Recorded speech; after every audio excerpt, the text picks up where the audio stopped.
Welcome back to the Film Feeder podcast. I'm Jack Martin. And I'm Joe Warne. And today we are going to be talking about something very interesting because it is April and there are a couple of musically inclined films coming out.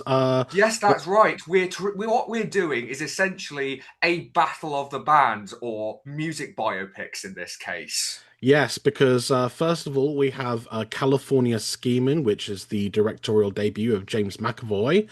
And later on in the month, we have quite possibly the biggest of the bunch. It is Michael, which is obviously the biopic of a certain Michael Jackson. Yes, that's right. So two very different films coming out in, I think, what's proven to be quite a good time for music biopics. As a couple of years ago, we had the Amy Winehouse one, Back to Black, release around middle of April. And we also had the Bob Marley One Love come out just before that in February. So Mm. it seems to be like the first half of the year is probably prime time for all these big prestige music biopics.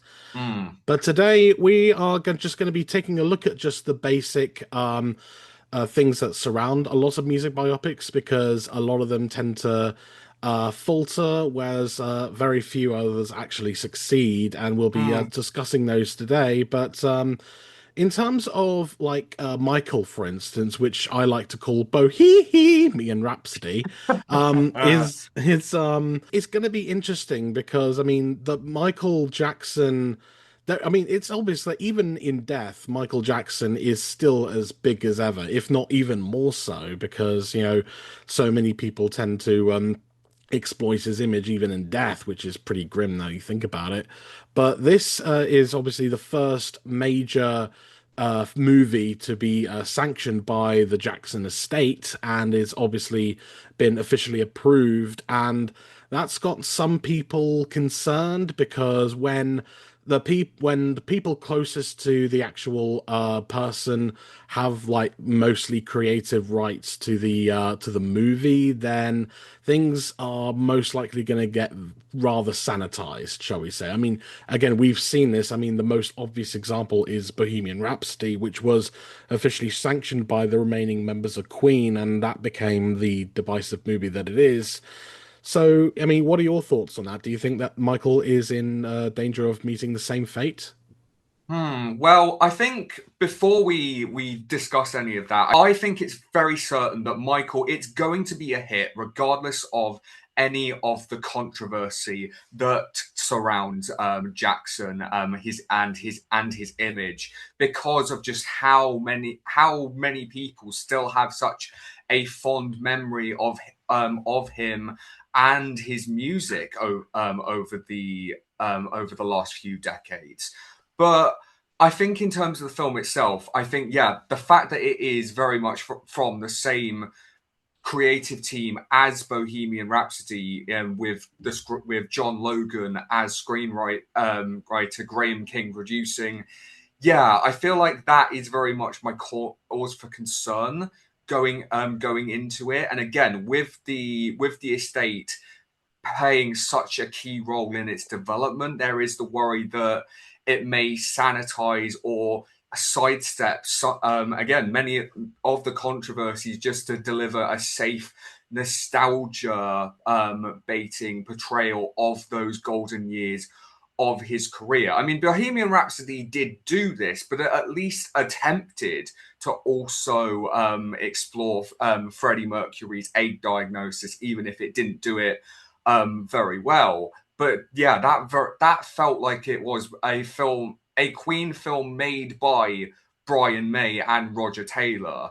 But I feel like my concern about Michael, beyond all that, is, well, who's in charge of directing it? Because it's from Antoine Fuqua, who, I'll be honest, I think he has made a great film in the form of Training Day, but everything else, I think, in his back catalogue ranges from fine to just subpar.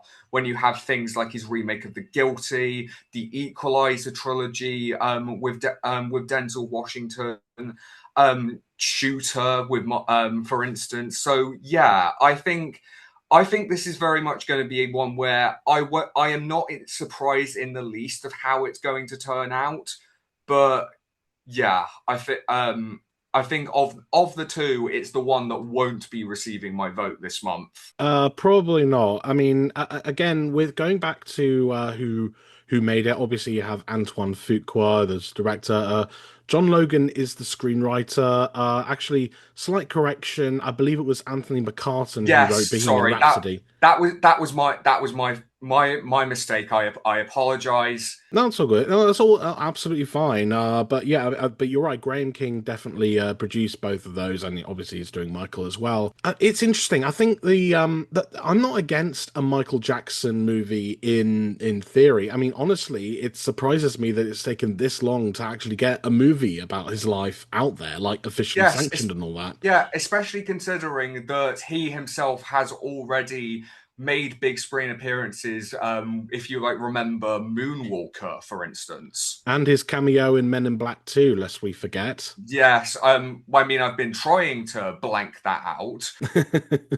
And there was also This Is It, the concert footage movie that was released months after his death, which I mean, it looked like it would have been a great concert, but yeah, I mean, there's so much you can say about how exploited his death was for the sake of entertainment, but that's a whole other conversation. But in general, in terms of Michael, I think everything I've seen of it, I mean, it doesn't look like it'll be like an awful film. It's not. I don't think it's going to end up like something like Glitter, for example.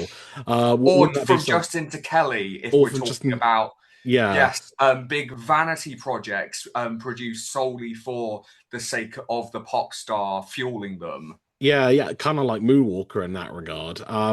But what I'm getting at is like I think Michael, it looks like it's very much going to fall into that category of music biopics that we've seen so many times over and when by the time Bohemian Rhapsody came out, it followed that formula and everyone was just sick to death of it. Like I think the Whitney Houston biopic from a few years ago, also written by Anthony McCartan, I think also followed that same fate, and it very much looks like Michael is going to do that as well, unless because I don't know, I've heard conflicting things that apparently there was talks about the Michael movie being split into two films, which would make sense, kind of like what they did with Wicked. But I mean that made sense with Wicked because obviously it's two acts, but with Michael, encompassing the life of Michael Jackson into a 2 hour film, it's gonna, yeah, I mean, there's gonna be some stuff overlooked if there isn't like gonna be a part two later on. So I don't know how that's gonna turn out. But you know, I don't even know if that rumors are true or not. Like, but correct me if I'm wrong, those who are listening. But you know, I think it's going to be it'll definitely make a lot of money, like you said. But I would be very shocked if it actually gets like high Rocket Man ratings, for example. And there's also, I think it's important to note that this is a film that was originally meant to come out this time last year. It's been through multiple delays. It was shunted to October last year, and of course, and then shunted another 6 months. And there's been a few rumors that like large chunks of the third act did have to be reshot. So yeah, part of again, I think this is why I'm so skeptical as to how as to the kind of portrait that it's going to actually paint of its central figure, given just how contentious their legacy is nowadays when you have things like Leaving Neverland, for instance. Yeah, no, I mean there are some things that are going to be very tricky to get out of the mind of viewers while they're watching it. And like again, this is what I'm saying. Like I think if you make a music biopic that's about a famous musician and it's just going to be just all the great things that they've done, then it can feel like one of those like reports you make as kids, like where you have to write a biography about your favorite superhero Yeah, or it's like, something. and this happened, and then this thing happened, and then this really bad thing happened, and then it was the drugs and the alcohol, and Dewey Cox has got to think about his whole life before he gets on stage. Yeah, we should probably mention that Walk Hard pretty much has encapsulated everything that music biopics are nowadays, because Yes, that that is an yes, Walk underrated Hard the film. Dewey. Oh yes, Walk Hard the Dewey Cox story, the film which was made basically in response to the Johnny Cash biopic Walk the Line, which pretty much like set the template for all of these nostalgia baity music biopics, which just serve to like relive the hits of their artist, which like films like Michael, Bob Marley, One Love, Back to Black, The Whitney, I Want to Dance with Somebody. We are still very much living through this phase 2 decades later. Yeah, and obviously, and it goes even further back than that. You know, obviously you have Ray the year before Walk the Line, and you also have way back when in the days of the Buddy Holly story. You know, yeah, I mean, music biopics. I mean, even biopics in general, they're nothing new. I mean, one of the most infamous ones from like the 1940s, and it's kind of seen as like an unintentional comedy now, as like one of the worst movies ever made, which is the Babe Ruth story, Mm. which I don't know if you've ever seen this film, but it's there's I some mean, I haven't, but I know that it basically says that hey kids, Babe Ruth can cure cancer. yeah, and a crippled child's illness. So there's if you do get a chance to see the Babe Ruth story, it's quite a laugh by today's standards. But what I'm saying is like biopics. I mean, they can either stick to a formula or they can actually do something that's unique and original. And I think those are the ones that I think tend to stick out more in terms of actual critical praise. And I've mentioned this already, but I think the best example I can think of right now is Rocket Man. Yes, and I very much agree with you on that front because I think what works so much about Rocket Man is I mean, yes, it Elton John is was very heavily involved with the production about it, and of course, it did have some crossover with Bohemian Rhapsody because Dexter Fletcher directed it, and he was brought on to finish Bohemian Rhapsody after Bryan Singer got himself fired.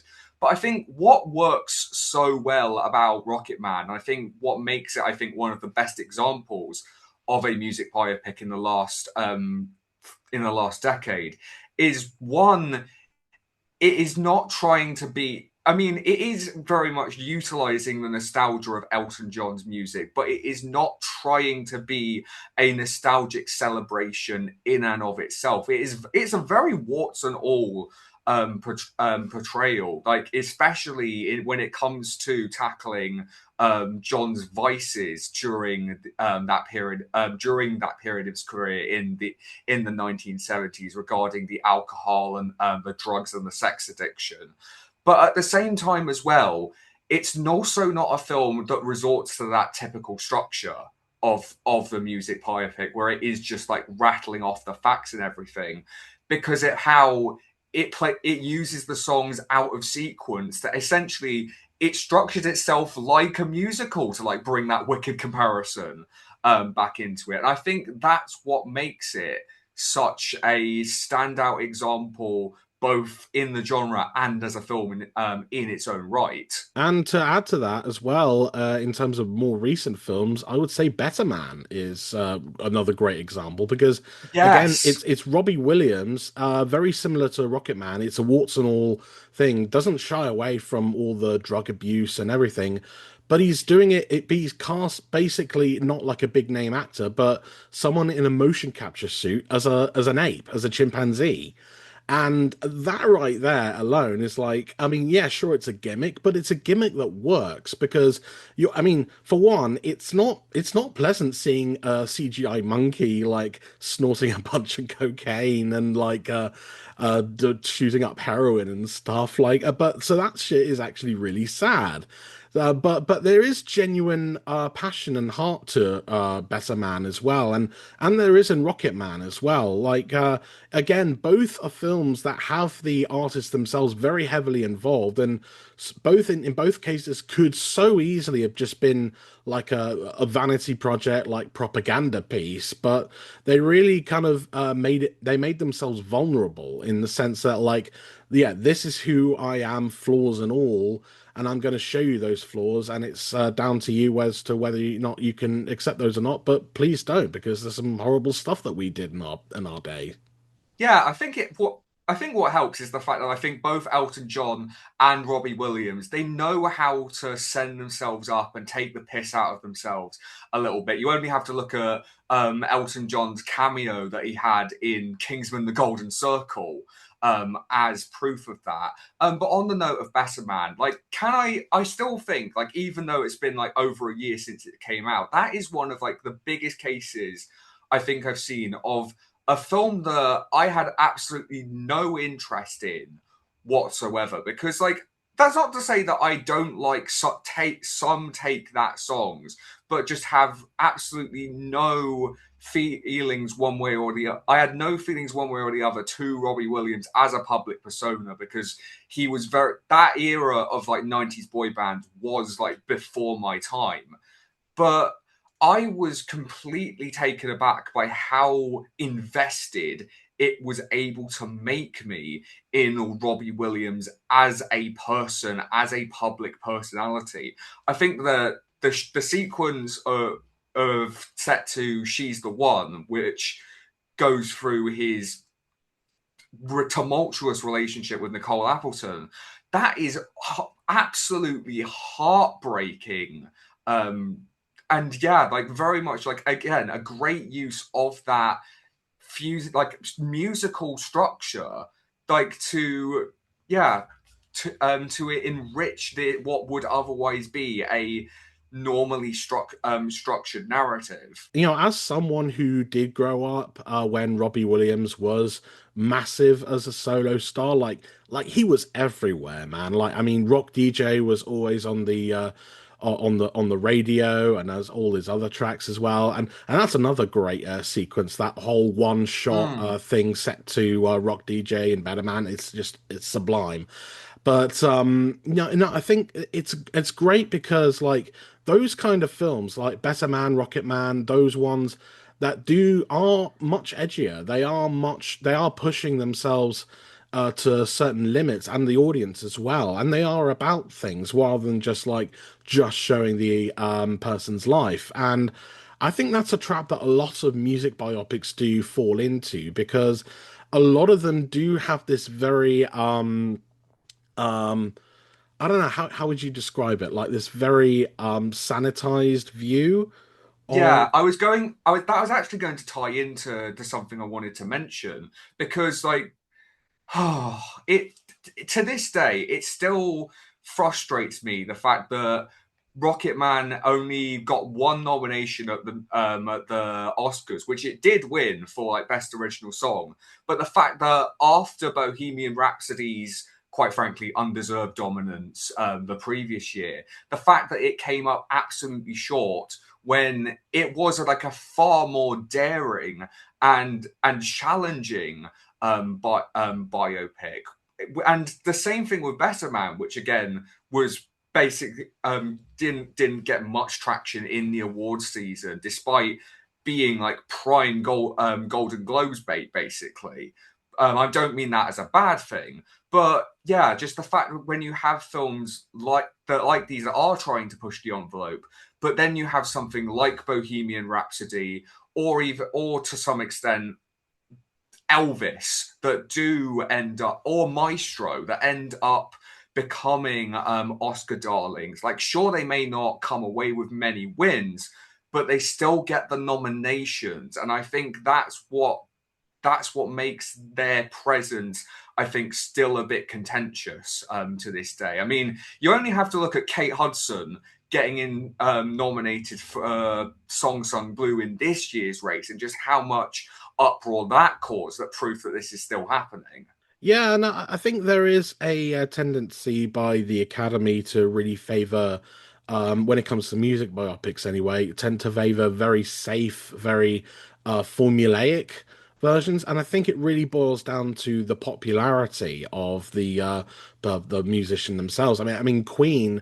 I mean, who wouldn't want like the surviving members of Queen to like be in the Dolby Theatre during the Oscars? I mean, that's just prime tally right there. And Yeah, like it is all just a big star circle jerk at the end of the day. I mean that with love. yeah, no, no, absolutely. But like, I think, but in terms of like, yeah, like, the Queen, for example, I can completely understand because I mean, Queen is like a universally loved band. I mean, I love Queen. I would listen to all their track records right now if I had the time. And even like looking in the future, we've got like the four Beatles movies that are currently being filmed with.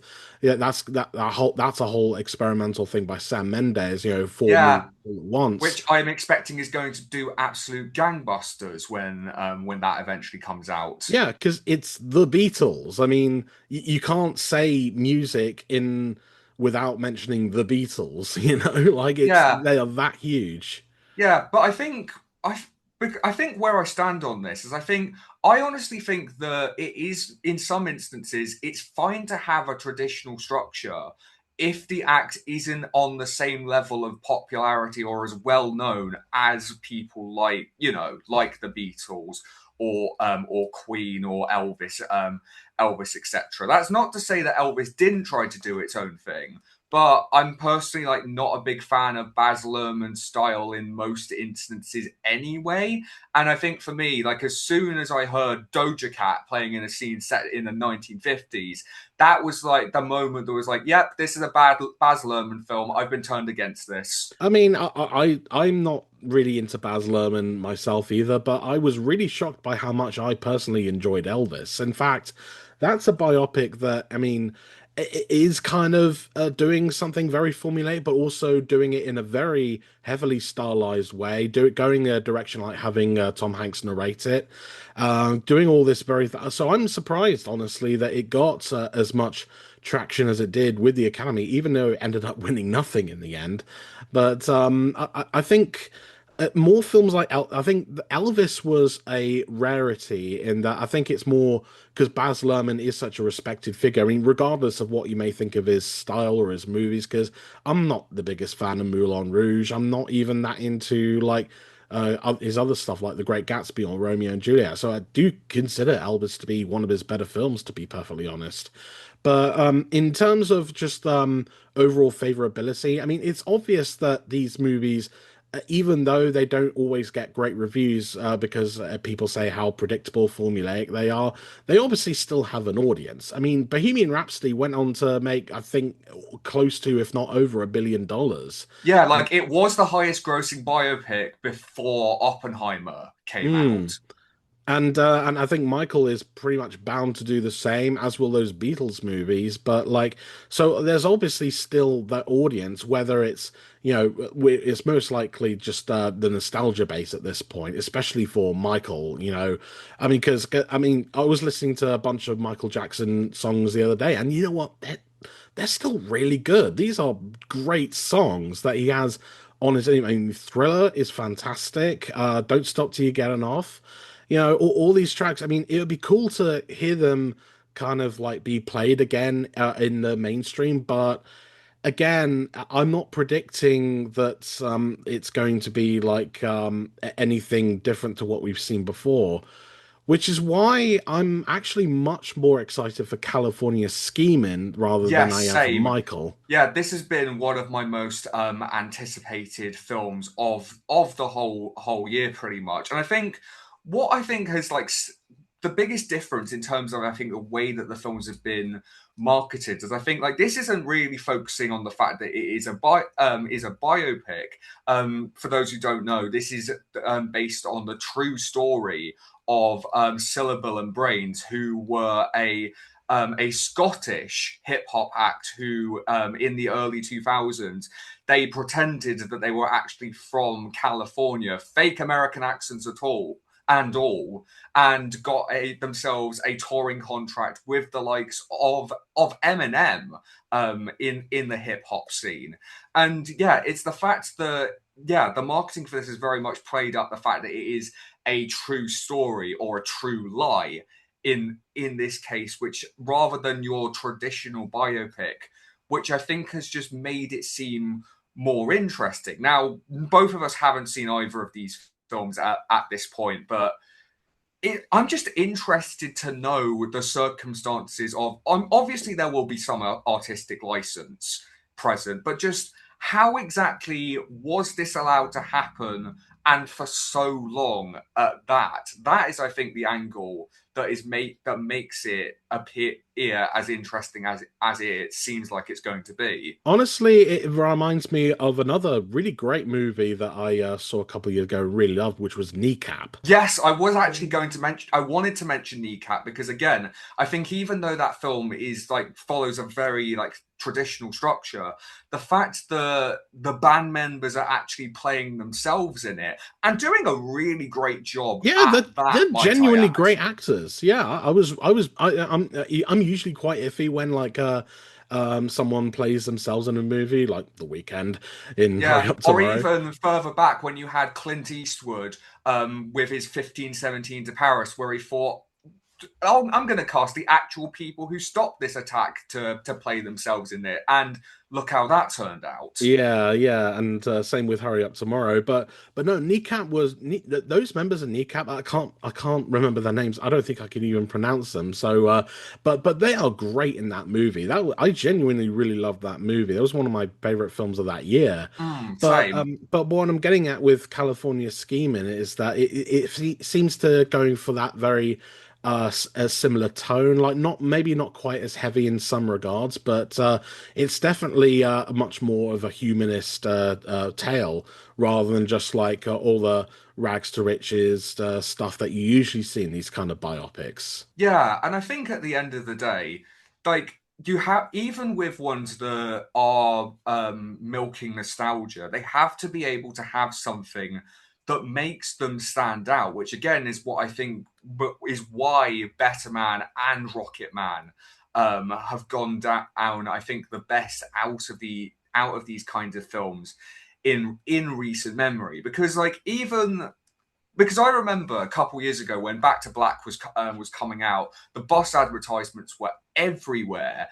But it's a film which seems to have had absolutely no staying power in the time since, especially when compared to the legacy that Amy Winehouse as an artist herself has. If anything, I think people remember the documentary Amy more than they do Back to Black, which Yes, I literally said that in my review at the time. Just watch the documentary instead of going out to spend your money on it because it's just a lesser version of ground already covered. yeah, because like Back to Black, I think that was another one where I think the family members of Amy Winehouse were involved, so there wasn't quite as negative a portrayal or as the documentary shows. Mm. So I think there is some iffiness around there as well. So like I said, Yeah, I but think then again, you also have something like A Complete Unknown, where even though like Bob Dylan didn't have all that much involvement with it, it's a fairly prickly portrayal of him as a person in terms of how he wanted to just be left to his own devices to pursue his artistic merit, his own artistic integrity, and the conflict that that causes with people who actually want him to be a professional. absolutely. I think Complete Unknown is also an example of the kind of biopics that I tend to like that actually don't focus on a person's entire life, but like just on a single episode. Like, I mean, A Complete Unknown, it covered his earlier days and eventually his move into electric music and things like that. Those are the kind of things that genuinely find interesting because I mean, it's not trying to do so much at once. It's just focusing much more on this one episode Mm. and how that kind of developed this person as an actual character and all that sort of stuff. So those kind of Yeah, and like biopics I really like. yeah, and even though I wasn't a massive fan of A Complete Unknown personally, not even because of the portrayal of the artist or anything, more so just again, I find like traditionally structured stuff is not the sort of thing that grabs me. Yeah, I was at least like not as opposed to its nominations as when compared to something like Bohemian Rhapsody or Elvis. But you know, like with all of this, I wanted to also mention a film which is like of an older example of a biopic that you wouldn't expect from the creative team behind it, which is Bird, directed by Clint Eastwood, which is about the life of Charlie Parker, which is, I think, one of the most un-Clint Eastwood films in terms of how it is very traditional, but it works surprisingly well. I think it's very underrated, and Forrest Whitaker is really great in it. Would definitely recommend checking that one out. Excellent. And there's also What's Love Got to Do with It from the 90s as well, which was again the kind of biopic that I like, which is just about a focus on a specific thing in a person's life. In this case, it was Tina Turner and her rather abusive marriage. And yeah, both Angela Bassett and Lawrence Fishburne are great in that Mm. movie. It's a powerful as hell film. It's very disturbing in some places Yeah, as well. yeah. I watched it for the first time a couple years ago. It completely knocked my socks off. Yeah, so there are some great biopics out there. I mean, I know we're kind of like saying a lot of them are formulaic now, but that's more just like the more recent ones. But if you go back a ways, there are some genuinely great ones. And I think the fact that we're mentioning like these two, like films which came out in like pre Walk the Line, I think there is like definitely a demarcation point between when people realized that they could use the artist nostalgia as the selling point. Because yeah, I think Ray and Walk the Line were very much the turning point on that front in that shift. Yeah, and I think it'll be interesting to see what will kind of which movie biopic will be the one to get back on track. You know, like who knows, it might even be those Beatles ones because honestly, I think the idea of doing four of them, each focused on a different guy, is like I mean, opens it up to more character development. It makes it more even, I think. So hopefully that'll come to something. I mean, Yeah, if like nothing. I'm just interested to see how exactly cinemas handle the idea of releasing all four of them on the same day. Yeah, that's going to be a very very interesting take for that one. That's not until 2028 though, so there's still time. Yeah, yeah, Um, but and in that time there is always the possibility that Michael could be a front runner at next year's Oscars, but let's not think about that too soon. yeah, let's see how it actually fares with critics. I mean, yeah, Bohemian Rhapsody didn't do great, but like that didn't stop it. Right, so now that that's all out of the way, let's get to our usual end of the month roundup. So now we're looking back on March. And for the first time, we're actually in agreement on both our choices for the best and worst of this month. Well, you know what they say, good minds think alike, and we very much liked and disliked pretty much the same things. So, shall we talk about what we disliked first of all? Yes, because I feel like if you've been on the internet for a good few minutes this month, you'll probably already know what our favorite film of the month is. But yeah, let's just get the worst film of this month out of the way, which I think was like quite unanimously, even with a few disappointments like The Bride or How to Make a Killing. Unanimously, we both decided the worst film of this month was Mother's Pride. Yeah, I don't know what this was. This was a very weird sit. Like, I mean, because it's from the same makers of like Fisherman's Friends, Finding Your Feet, you know, those very like safe crowd pleaser types, Yes, but it was very lazily done. yeah, it's one of those films that like we get one of these every year, which is like a comedy aimed squarely at the older demographics that like trying to follow off in the success of the Best Exotic Marigold Hotel and trying to get the grandmas and granddads to the cinema. Like I distinctly remember I saw this on a Thursday afternoon, and those those were the demographics primarily there, alongside people of my age being there to take them there. Yeah, no, at my screening, I was the youngest one there by at least a decade or two. I will not knock the people behind these films for having a formula and clearly knowing what works. But I think even more so than both of The Fisherman's Friends or Finding Your Feet, this was a film that really just annoyed me more than anything, because it is so blatantly trying to exploit the formula of feel good comedies, even going as far back as like the Full Monty. But also, it is trying to do things like, oh, we need to do a save the pub plot line, because didn't you guys hear so many pubs in the UK are closing down every day, and also trying to do mental health plot lines as well. And it all just felt a bit insincere to me. I guess the way I describe it is, I guess, to quote Bo Burnham, it felt like the filmmakers were writing songs about riding tractors from the comfort of a private jet. They can sing in Mandarin, but I'd still know they're pandering. I wasn't as annoyed as you, but that's because I didn't really feel any emotion during it. Like, really felt to me just like a collection of scenes, like that weren't didn't even like it wasn't even that they connected properly because some of them kind of did, but it's just a character, certain dialogue is said, a character is introduced, end of scene. There's like there's nothing really there, and I feel bad for a lot of the actors because I do think that a lot of them are quite good, but they're given such little to work with, and Yeah, because of somehow that, it's a worse film starring Martin Clunes than Wuthering Heights was back in February. yeah, because like when he is very animated in that movie, he's very alive, whereas here he's just boring. Like he delivers a very uninterested lead performance, and it really distracts you because like and it's really saying something when he gives more of an animated performance in Nativity 3 Dude Where's My Donkey. Oh God!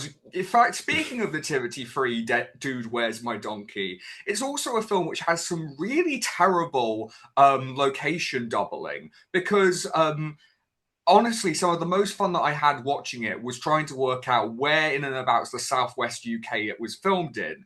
At one point, John O'Davies, yes, the guy who was the actual body for Robbie Williams in Better Man, that film unironically makes better use of his talents. He goes into a guitar shop, which I immediately recognised from when I went to university in Bath. I was like, oh, that they use that part of the high street for it. And then it made me sad because I was thinking of all of the places I used to go in Bath that have since closed down since I left there as a student.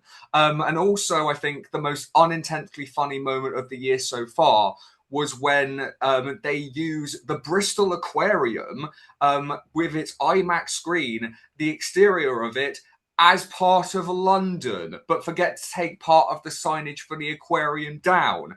And yeah, no, that was like the most unintentionally fun, entertaining moment of this entire year so far. That brought me more joy than Luke Treadaway as the mustache twirling, cartoony, terrible landlord that they're competing against. My God, oh that character! It was just like Oh, one of it the was like worst every performances of this year so far, I think. I wouldn't even say that because again, the guy's just given nothing to do. It's just the most lazily written villain. Like every single word out of his mouth is designed to have like audiences like boo and hiss. Everything is just such a it's a terribly conceived Yeah, character. you're almost waiting for the pantomime. Oh, no, he isn't. Yeah, you know what? That is exactly what this movie feels like. It feels like a local community pantomime that somehow got broadcast into cinemas. Yeah, And but you it, know what? At least the Kiefer Sutherland pantomime comedy from Christmas last year, Tinseltown, was better than this. I mean, I didn't see that film, but I'll take your word for it. But yeah, so I guess without further ado, it's time for our best of the month. And I think it's a foregone conclusion at this point, given it is the film of the moment. It's Project Hail Mary, yes. Yeah, it's the film that has received unanimous critical acclaim. Audiences are showing up in droves even weeks later.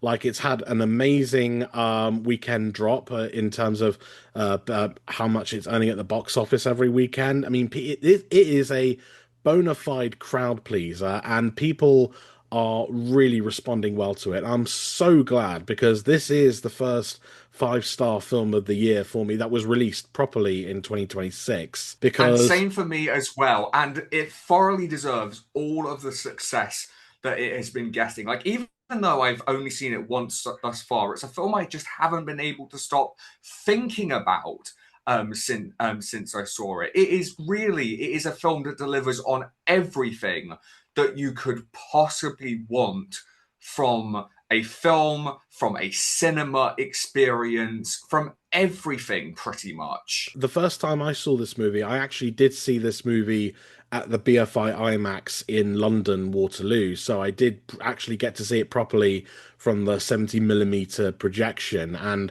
can I just say it is absolutely gorgeous. Like I if can you imagine. if you do happen to be in London and it's still showing in that format, I highly recommend seeing it because it is.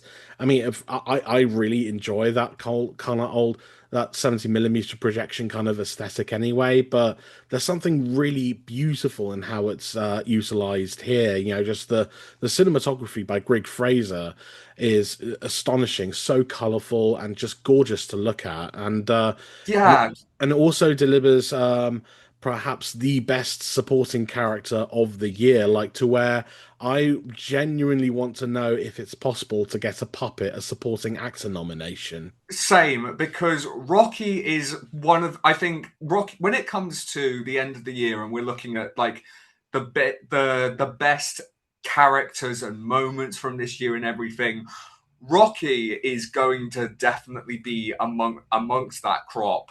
Amaze, amaze, amaze, fist my bump. All of the great memes that have come out from him. So much props to Ryan Gosling as well. Yeah, because he is a man who is as charm and a half that he can generate believable chemistry with an alien puppet, Yeah, it's incredible. Their chemistry is impeccable. Like, I mean, because also credit to the puppeteer James Ortiz as well, because he's not only like the lead puppeteer, but he also provides the voice over the computer for Rocky as well.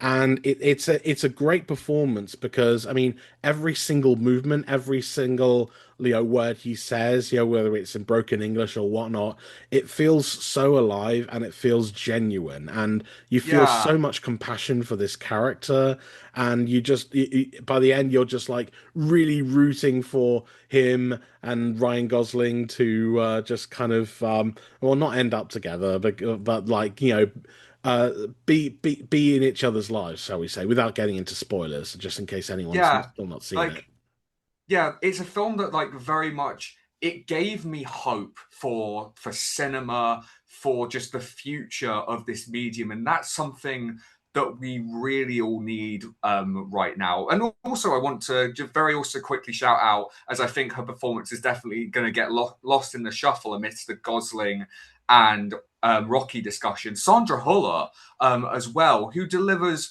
such a beautiful and heartbreaking performance of "Sign of the Times" by Harry Styles on a karaoke session. Like one of my favorite scenes of the entire year, right there. Yeah, I think Sandra Hulu is going to be quite around for a lot this year because she's got not just this, but also Digger in October, and I think she's also had a film debut to great acclaim at Berlin Film Festival, and I think there's going to be a lot more Sandra Hüller this year than just Project Hail Mary. And if you've seen her in Project Hail Mary, then you'll know that it's a very good thing. Yeah, maybe this could be like what Sinners ended up being last year in terms of this big genre genre film from early in the year that ends up being that is such of a crowd pleaser and so defining to the year's cinematic identity that it sticks in voters' minds long enough to end up leading. Because I think it's going to be a two-horse race between this and Dune Part 3 at the in the technical category nominations at the In the Oscars next year. in the technicals, absolutely. But I mean, it'd be awesome to see if this actually like goes the Sinners path and actually does make its way into multiple Oscar nominations. I would love to see it up for Best Picture, Best Actor would be great. I think if Phil Lord and Christopher Miller could get Best Director nominations, which I think is unlikely, quite honestly, but it'd be so cool if they did. But yeah, and like I said, but if they do manage to get slip in James Ortiz for supporting actor, that would be a stroke of genius. So Mm. yeah, so those are our picks for worst and best of March. Yeah, Are you all pretty much on the same level, or were there ones that really stuck out more for you, or ones that you disliked even more? So feel free to let us know in the comments wherever you may be yeah. listening or watching, and Yeah, we'd though I love to would hear your also like to thoughts. shout out, I would also like to shout out what I think is the most overlooked film of this month. That being so, it. This is a film that came out in America all the way back in September. Is only has only just made its way over to the UK and got absolutely shafted because of it coming out in close proximity to the Easter half term period. That being Splitsville, which is I think which is cringe in the best kind of way, where you're watching these two man children absolutely ruin each other's lives. Um, but but yeah, I had a wonderful time with it, even if the process of actually getting to see it involved me having to jump through more hoops than March Madness. Yeah, no, I appreciate it. It really did. They really kind of did a number on that one in terms of the UK distribution, which is a shame because yeah, I agree. Splitsville, it's a good time. It was a good 4 out of 5 for me. I enjoyed it very much. I thought it was very funny. I thought it was very smart as well. It's combining all this very heavy slapstick and screwball energy into this relationship. Not quite a rom-com, more of an anti-rom-com if anything, but it's very much an even playing field between the two lead guys, Carl Marvin and Michelangelo Covino. Covino also directed the film, and they both also wrote it. But also, you got great turns from Dakota Johnson and Adria Arjona as well. Both are very adept at being charming and comedic as well. I mean, Adria Arjona, we've seen that on tenfold in Hitman as well. Mm. And yeah, I think Dakota Johnson is a very underutilized comedic talent. Like I know Yeah, she. it's a great usage of her in Mm, it, I think. Having her play the straight man to these absolute idiots. And also shout out as well to Nicholas Braun, cousin Greg from Succession, who gets some really funny bits in it as well. yeah, no, it's a great cast, and it's a really good time. I really do hope more people get to see it when it comes on DVD or video on demand or things because it does deserve it as some kind of an audience because I think that people will really enjoy this. Yeah, same thing for Dead Man's Wire as well from Gus Van Sant, which is a Sky original, so should hopefully be coming to Sky Cinema fairly soon. But again, like another underlooked film because of just how quickly it ends up leaving cinemas, with just again being so close to that half term period. But like with great turns from like Bill Skarsgård, Dacre Montgomery, and Coleman Domingo as well, proving that he could play basically any kind of presenting role and still win me over with his incredible voice. Oh yeah, Coleman Domingo. Yeah, but you put Coleman Domingo in anything, and it gains an immediate star rating from me. That dude is just charismatic as hell. But no, Yeah, I really enjoyed Dead Man's Wire as well. This is Gus Van Sant, and it's probably his best film I think since Milk back in 2008. Because I know he's had a bit of a dry period in between. Then some movies of his haven't done quite as well, like Sea of Trees, bombed like hell. But no, this is him back to like his absolute peak, and I think it's a very stylized thing. It does genuinely feel like something that could have come from the days of like The French Connection or Dog Day Afternoon, which is appropriate because Al Pacino is also in Dead Man's Wire. yeah, it's what my one of my friends would call peak dad cinema. I mean that, I meant as a compliment. Yeah, no, I mean, I don't know if I'd go so far as to say it's dad cinema, but I get what you mean in that regards. Yeah, It's I very, mean, in terms of it being like a throwback to those sorts of 1970s, um, 70s thrillers, but not in a like cloying sort of way. It really does feel like it could fit in amongst the crop of that era. yeah, no, I can see that. Yeah, but they definitely did a really good job of capturing that 70s aesthetic, not just in the soundtrack, but just in the way that it's shot, the grainy cinematography and just the naturalism among the actors. And it definitely felt like a genuine like 70s piece, whereas with that just happens to have like modern actors like Bill Skarsgård and Dacre Montgomery and but no, I really enjoyed that as well. So yeah, so while we praise the hell out of Project Hail Mary, don't forget to check out Splitsville and Dead Man's Wire as and when they finally come to home video. Or on the off chance that there is like a repeat cinema screening, see it that way because it's definitely worth it. Yeah, definitely. And again, on the note of Project Hail Mary, in terms of films which have like very much already received their dues, I did really love Pixar's Hoppers as well, which I think was one of their best films in ever. But again, I think everyone who's seen Hoppers at this point knows that it's great, so you don't need us to like give it any more endorsement. Yeah, I mean, we both really enjoyed it, and you probably enjoyed it as well because it's been out for like a month by this point. So if you Mm. haven't seen it, what are you doing? Now we look on the horizon to April 2026. And, this month, I think, in comparison to everything that's come before, it's not as busy, but I think there's a better balance in terms of A, how many films are out each week, and B, in terms of your blockbusters and your indies. So yeah, I'd say on the blockbuster front, Jack. What I know we've already talked about Michael and California Schemin, but what else is there to look forward to? Yeah, yeah, there's definitely, like I said, we have Bohemian Rhapsody on the way, and that's at the end of the month on the 22nd. By the time of recording, we also have the Super Mario Galaxy movie currently breaking records in cinemas, and let's just say it's not going to be on either of our best or worst of lists on next month's episode. Yes, but it is not as bad as some critics have been saying, like that it is worse than AI or the 0 out of 5 that came from the Times from Kevin Maher. Like people need choose your battles wisely. Like for Illumination, it is not even in the bottom 5 of the worst things they've made. It is not on the level of the Lorax or Hop or even any of the later Me or Minion sequels. Oh yeah, no, I mean, as a Mario fan, I had fun. It's definitely overstaffed. There's so much going on. It doesn't have that simplicity that you usually get with Mario, so it kind of does falls flat in that regard. But I did have a good enough time, so I think that's about enough. But like I said, it won't be on either of our best or worst lists next month. But I think in terms of blockbusters, I think the only other one that's really worth mentioning is Lee Cronin's The Mummy. Now, I'm very intrigued by this because obviously Lee Cronin had a great time a couple of years ago with his Evil Dead Rise, which obviously proved him to be such a success to the point where his name is before the actual title of the film, The Mummy.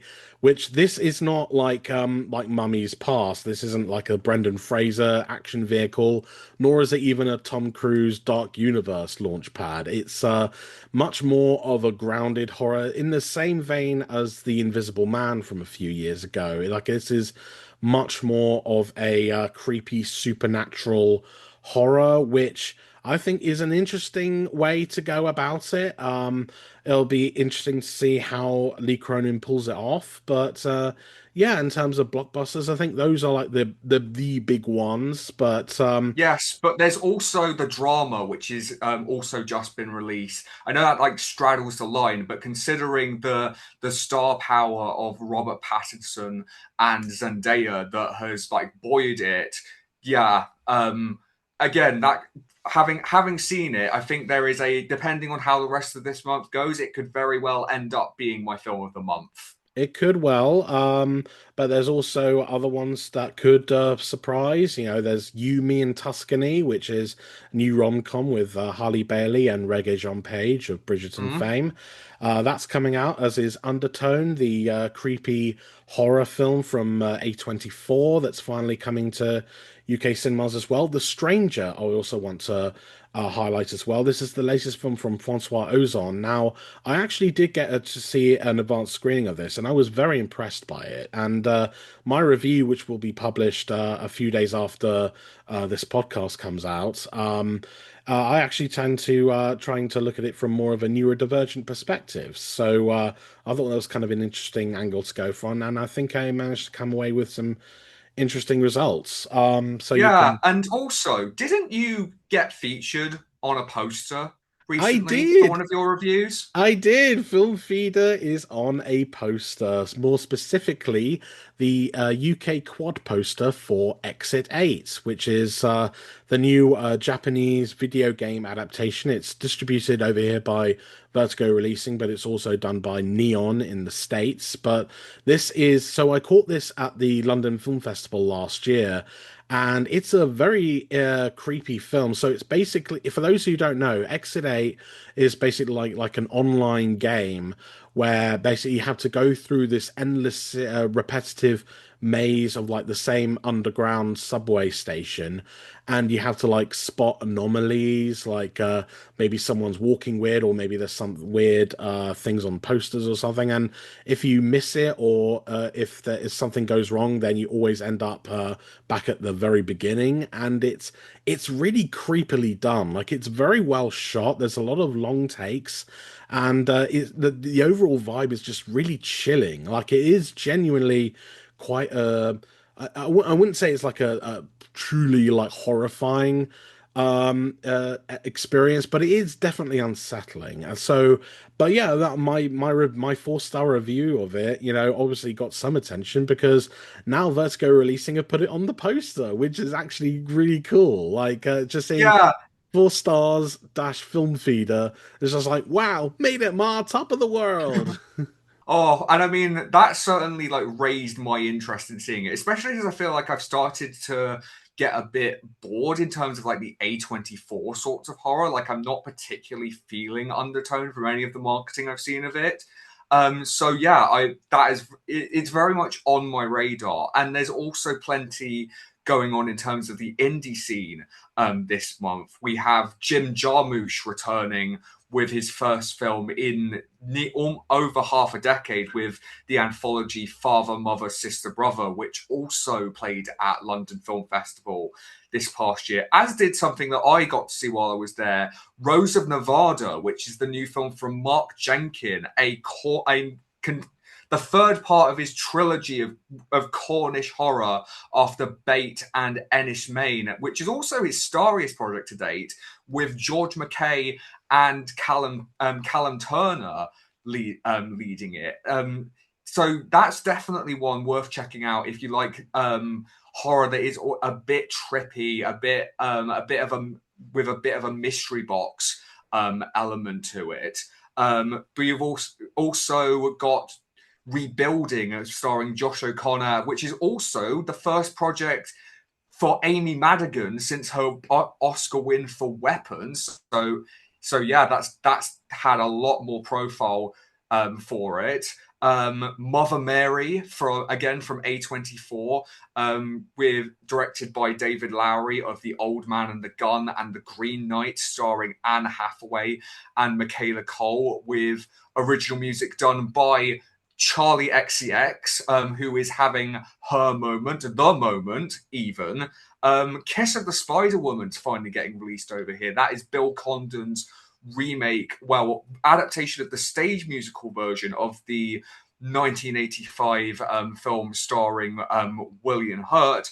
But I think out of everything that is lined up this month, I think that we haven't already mentioned, I think the one I'm looking forward to the most is Glenn Rotham, which is the directorial debut of Brian Cox, starring him alongside Alan Cumming, which just looks like it's going to be like a really lovely, like fun little comedy. Yeah, no, I think that one looks charming. I mean, like, I mean, Brian Cox is a very obviously a very outspoken person in terms of like certain acting methods and personalities. But I do enjoy his stuff. Obviously, I think he's a great actor. You know, he's fantastic on Succession and everything. So it'd be very interesting to see what he does behind the camera as well. But yeah, you're right. Kiss of the Spider Woman, that is an interesting one because that was only very recently added to the schedule. And yeah, because I know it kind of had a bit of a strong reaction at last year's Sundance, but then it just kind of became muted and it ended up being a box office bomb, so it didn't really go anywhere. But I have been really interested to see it. Like I didn't see the original film, but I know a fair bit about it. But I know that this one kind of combines that kind of seedy like 80s Argentinian political thriller mixed with like the classic old age Hollywood musical. And I actually think that looks quite look, it'll be a nice little treat, even though it doesn't seem like it'll get much screens because, you know, again, it bombed in the US. So hopefully I do get to see it because it actually does look quite good. But aside from that, yeah, I think that's pretty much this episode all wrapped up in a nice little bow. So yeah, like I said, let us know your thoughts. What are your favorite music biopics or just biopics in general? And let us know what films you're looking forward to seeing in April. And we will be back this time next month. Again, I don't know what we'll be talking about, but I'm sure it will be quite another fascinating episode and also a great time conversation to be had with you, Joe. Like I said, I know I say this at the end of every episode, but I'm really excited that you're here as my co-host so we can get to talk about all these topics and all these things. It's just, and hopefully it's good for the listeners at home as well. So, but I really enjoyed doing this with you and I hope to do it a hell of a lot more in the future. Oh, same with you, man. And we're going to be really getting into the exciting stuff as the summer blockbuster season is almost upon us. Next month we get The Mandalorian and Grogu, so we might end up doing something Star Wars themed. Get that obligatory topic off, checked off the list. Who knows? But yeah, very much looking forward to being back with you once again this time next month. Well, whatever it is we talk about, it will be certainly another good time at the movies. So, other than that, thank you all so much for listening or watching if you're on YouTube, and we will see you next time. Bye. Take care. Hey, you've made it to the end of the episode. Thank you so much for sticking around. Please like and subscribe on whichever platform you may be listening on. Make sure that you're following Film Feeder on all our social media channels, the links and handles to which are all listed in the episode description. And do consider supporting Film Feeder either on our Patreon or Ko-fi pages, the links to which are also in the description, where even the smallest donation, either monthly or as a one-off, will be an enormous contribution towards helping a hard-working creative like myself. Finally, don't forget to visit the Film Feeder website at filmfeeder.co.uk, where I post regular written reviews and weekly movie menus that round up all the latest movies coming to cinemas, streaming and on demand here in the UK. Until next time, I'm Jack Martin, your film chef extraordinaire, whetting your appetite for film each and every month. Bye for now.